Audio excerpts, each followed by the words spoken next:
Hello my dear friends, कैसे हैं। आशा करता हूँ आप बिल्कुल ठीक होंगे।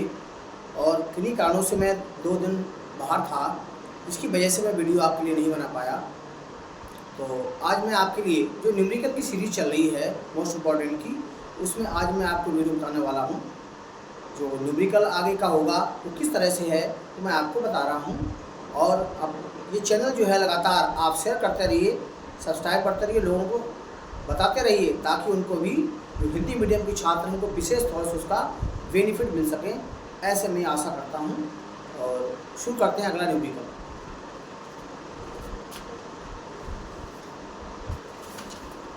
अगला न्यूमेरिकल इस तरह से है।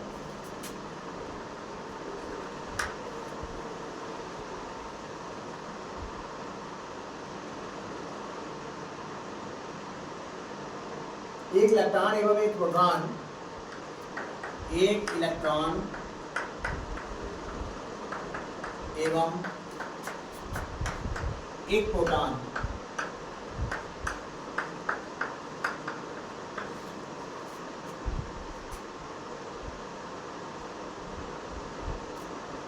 के बीच की दूरी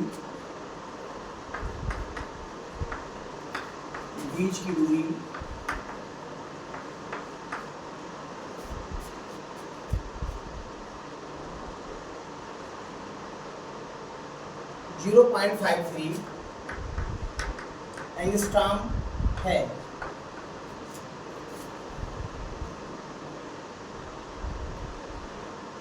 इस निकाय का वैद्युत द्विध्रुव आघूर्ण ज्ञात कीजिए। इस निकाय का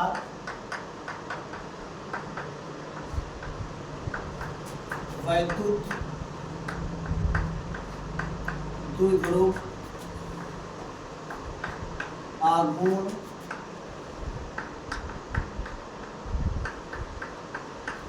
ज्ञात कीजिए। ठीक है, अब आप देख रहे हैं क्वेश्चन क्या है।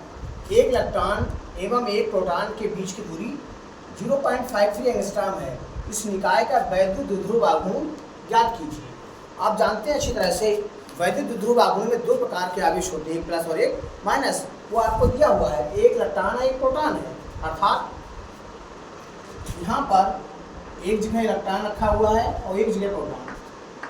सपोज यहाँ पे इलेक्ट्रॉन रखा है तो इलेक्ट्रॉन पे आवेश होता है आपका कितना, इलेक्ट्रॉन पे आवेश हो गया आपका -1.6 इंटू 10⁻⁻19 कूलम। और यहाँ पर प्रोटॉन रखा हुआ है, इससे प्लस का आवेश होता है 1.6 गुना 10⁻⁻19 कूलम होता है। ठीक है, इनके बीच की दूरी दे रखी है कितनी, 0.53 एंगस्ट्रॉम। 0.53 एंगस्ट्रॉम ये इनके बीच की दूरी है। ठीक है, अब देखिए यहाँ वैद्युत द्विध्रुव बन गया नहीं बन गया, एक माइनस का है एक प्लस का। तो यहाँ पर जो आवेश का मान है, केवल इसका सॉल्यूशन करते हैं हम लोग। एक आवेश ले लीजिए कोई सा, Q बराबर कितना हो गया आपका 1.6 गुणा 10⁻⁻19 गुना। इसमें चिन्ह नहीं लगाया जाता है, केवल आपको परिमाण ही रखना होता है। दूरी जो है उसको हम 12 कहते हैं। 0.53 एंगस्ट्रॉम, एंगस्ट्रॉम को मीटर में चेंज कर दीजिए तो ये 0.53 गुणा 10⁻10 मीटर आ। ठीक है, वैद्युत द्विध्रुव आघूर्ण निकाल लीजिए। वैद्युत द्विध्रुव आघूर्ण P बराबर होता है Q गुणा 12। इसमें मान रख देंगे तो P, Q का मान है 1.6 गुणा 10⁻⁻19 और इसका 0.53 गुणा 10⁻⁻10। क्या करेंगे आप, गुणा कर दीजिए इसकी 16 3 48 के 8 और 16 पंजे 80 और 4 84। 0.3 के बाद 2 अंक इधर है, 1 अंक इधर है, तो यहाँ आएगा दशमलव गुणा 10 की घात। देखिए माइनस के 19 है और माइनस के 10 कितने हो गए, -29 हो गए। समान घातें, समान चिन्ह होने पर घातें जुड़ जाएंगे। अब क्या करेंगे, इस पॉइंट को हम उठा के यहाँ ले जाएंगे। जब आप उसका उत्तर लिखें, हालांकि ये भी सही माना जाएगा आपका, लेकिन तरीका यही है सांस लिखने का कि डेसिमल से लेफ्ट साइड में कम से कम 1 अंक होना चाहिए। तो क्या करेंगे आप, इसको उठा के यहाँ जब ले जाएंगे तो यहाँ माइनस की पावर बढ़ेगी, जब राइट टू लेफ्ट आता है तो प्लस की पावर बढ़ती है। तो यहाँ हो जाएगा 8.48 गुणा 10 की घात माइनस 30, ये आपका हो जाएगा कूलाम मीटर। Coulomb metre. इस सूत्र के आधार पे आप मात्रा बना लिया करो। आवेश सब गुलाम हो गया और दूरी है उसका मीटर हो गया। इस तरह से आपका इतना, ये पहला सवाल आपका हो गया। ये सवाल कई बार पूछा गया है 1 नंबर में, बहुत आसान क्वेश्चन है, इसको स्क्रीनशॉट भी ले सकते हैं आप। ठीक है, अब नेक्स्ट क्वेश्चन की बात करते हैं।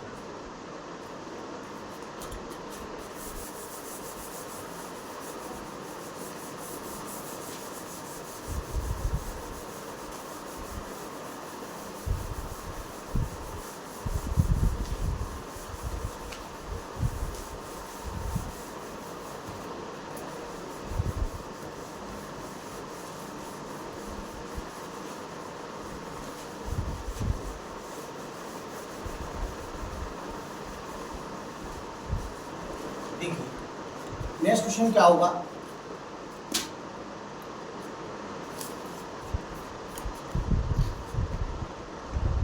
अब इसमें एक क्वेश्चन दूसरे हिसाब से रखा है।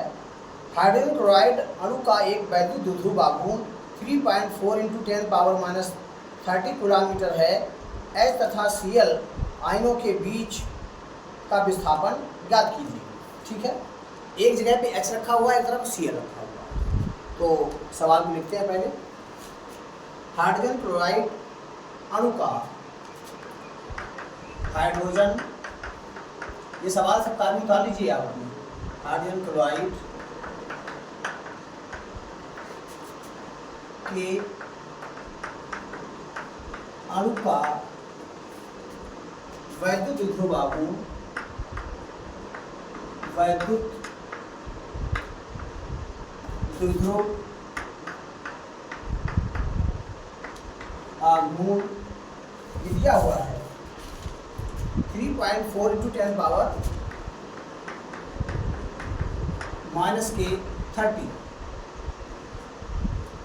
Coulomb metre. H तथा Cl आयनों के बीच विस्थापन ज्ञात कीजिए। H तथा Cl आयनों के बीच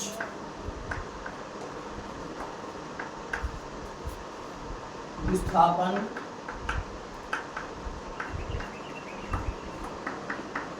ज्ञात कीजिए।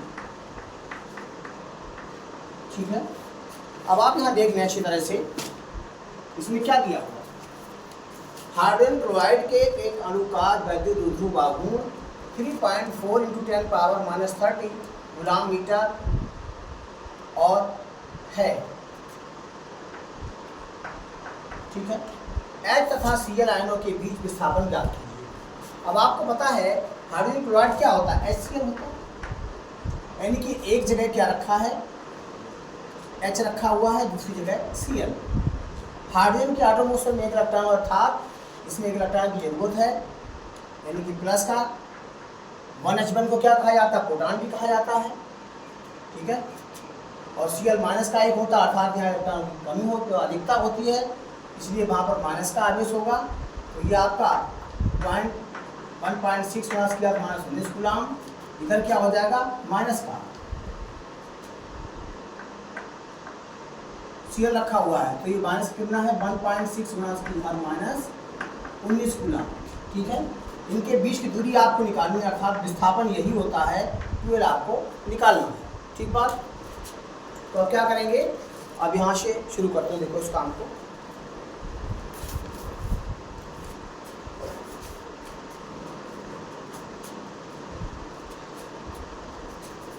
तो जो दिया है उसे लिख दिया जाए। वैद्युत द्विध्रुव आघूर्ण P होता है, P आपको दिया है 3.4 × 10⁻30 कूलम मीटर। इनमें से कोई एक आवेश लिख लीजिए, 1.6 × 10⁻19 कूलम, और दूरी आपको 12 निकालना है, विस्थापन निकालना है इनके बीच का। सूत्र लगा दिए, P = Q × 2L। ठीक है, तो इस तरह से यहाँ क्या हो जाएगा, 12 निकालना है तो 12 बराबर हो जाएगा P अपॉन में Q। P का मान दिया है 3.4 इंटू 10⁻³ और अपॉन में Q का मान है 1.6 गुणा 10⁻−19। ठीक हो गया। तो ये पॉइंट्स हटा दें।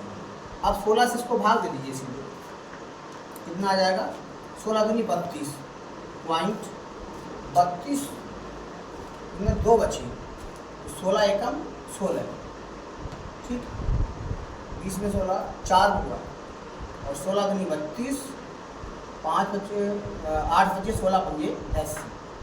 इस तरह से 2.125 गुणा 10 की घात, देखिए ये माइनस की 30 है, ये प्लस की क्या करेगी ऊपर, सॉरी माइनस की ऊपर जाएगी तो ये प्लस की हो जाएगी, 10 की घात प्लस के 19। तो इस तरह से 2.125 गुणा 10 की घात घट जाएगा, इसमें से माइनस के 11 बचेंगे और ये मीटर आ गया आपका, और ये 12 इसका क्या हो गया, ये विस्थापन हो गया। इस तरह से देख लो, बहुत आसान तरीका है इसका।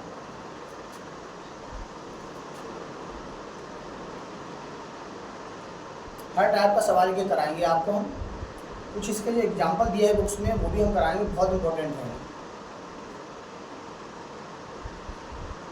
स्क्रीनशॉट ले लीजिए। ठीक है, नेक्स्ट क्वेश्चन।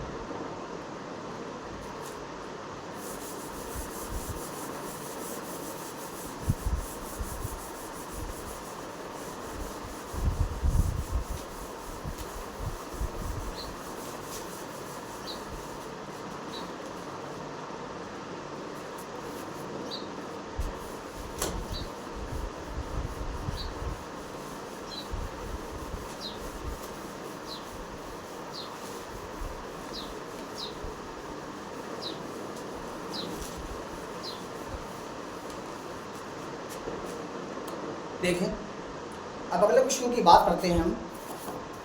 अगला क्वेश्चन क्या है,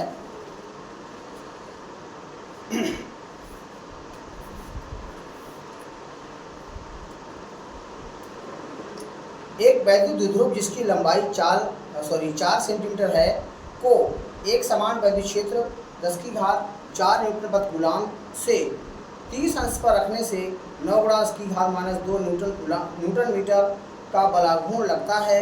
विद्युत द्विध्रुव के आघूर्ण की गणना कीजिए। अर्थात क्या क्या दिया है वो सवाल लिखा जाएगा।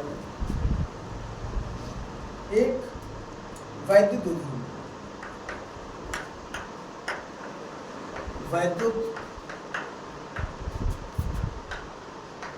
द्विध्रुव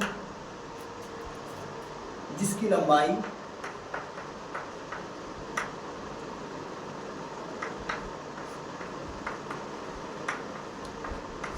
जिसकी लंबाई 4 सेंटीमीटर है वो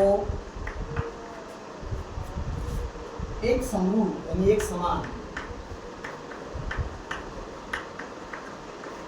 समान वैद्युत क्षेत्र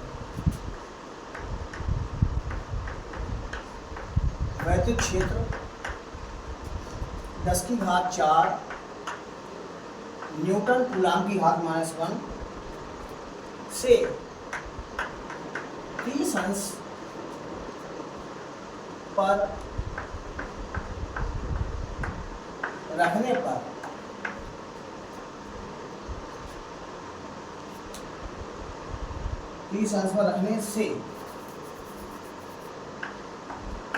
रखने से 9 × 10⁻²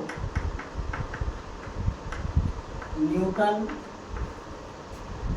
मीटर का बलाघूर्ण लगता है। का बलाघूर्ण लगता है।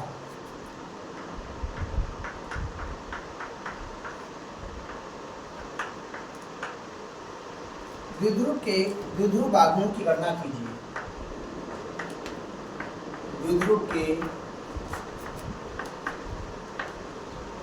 द्विध्रुव आघूर्ण की गणना कीजिए। ये सवाल आप लिख लें अपनी कॉपी सही से।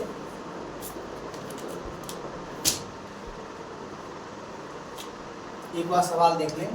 एक वैद्युत द्विध्रुव जिसकी लंबाई 4 सेंटीमीटर को एक समान वैद्युत क्षेत्र 10⁴ न्यूटन प्रति कूलाम से 30 अंश पर रखने से 9 × 10⁻² न्यूटन मीटर का बलाघूर्ण लगता है।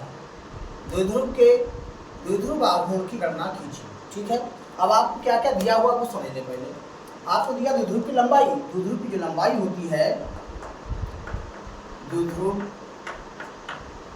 की लंबाई ये सॉल्यूशन शुरू कर दिया हमने यहाँ से 12 होती है। ये दी हुई है 4 सेंटीमीटर। अब सारे मान जो हैं वो एमकेएस में दिए हुए हैं, तो उसको भी एमकेएस में बदल लें। इसे हम 10⁻² से गुणा कर देंगे तो ये आपका मीटर बन जाएगा, या 100 से भाग दे दीजिए, एक ही बात है। अच्छा, जो एंगल है वो एंगल दिया हुआ, कोण कितना एंगल से रखा जाता है, 30 अंश के कोण पर। और क्या दिया है, 9 × 10⁻² न्यूटन मीटर का बलाघूर्ण। बलाघूर्ण आपका क्या होता है, टाउ। बलाघूर्ण होता है, बहुत इंपॉर्टेंट सवाल है ये, दिया है 9 × 10⁻² न्यूटन मीटर। सही है।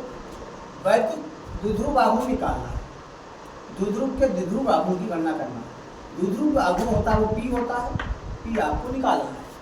उसको लगाएंगे कौन सा, टाउ बराबर PE sin थीटा, अर्थात ये हमारा रखिए टाउ का मान कितना है, देखें टाउ का मान है आपके पास 9 × 10⁻²। P आपको निकालना है। E का मान दिया है कितना, देखिए E आपका रह गया कहीं 10⁴, यानी लिख लीजिए इसे, E बराबर 10⁴ न्यूटन कूलाम की घात -1। तो याद दीजिए 10⁴ और P कहाँ चला, P है, गुणा sin 30। sin 30 का मान आप जानते हो कितना होता है, हमने आपको हल करके भी बताया था। ये मान होता है 1/2। सही है। P का जब हम मान निकालेंगे तो इसकी तो इससे गुणा हो जाएगी ऊपर, और ये इसके बटे में चला जाएगा।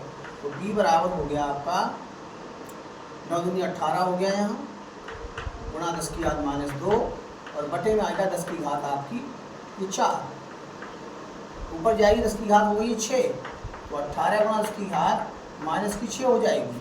और इस तरह से हम 1.8 × 10⁻⁻5 ले सकते हैं। हमने कहा ना कि जब पॉइंट यहाँ से लास्ट पॉइंट है, इसमें यहाँ से उठा के यहाँ लाएंगे तो एक स्थान प्लस की बढ़ेगी, और प्लस की एक घात बढ़ेगी तो माइनस में से 6 घट जाएगा, 5 हो जाएगी। तो इस तरह से ये द्विध्रुव आघूर्ण आपका मिल गया कूलाम मीटर। यही आपका उत्तर हो गया। बहुत आसान सवाल है, लेकिन ये पूछा गया है एग्जाम में।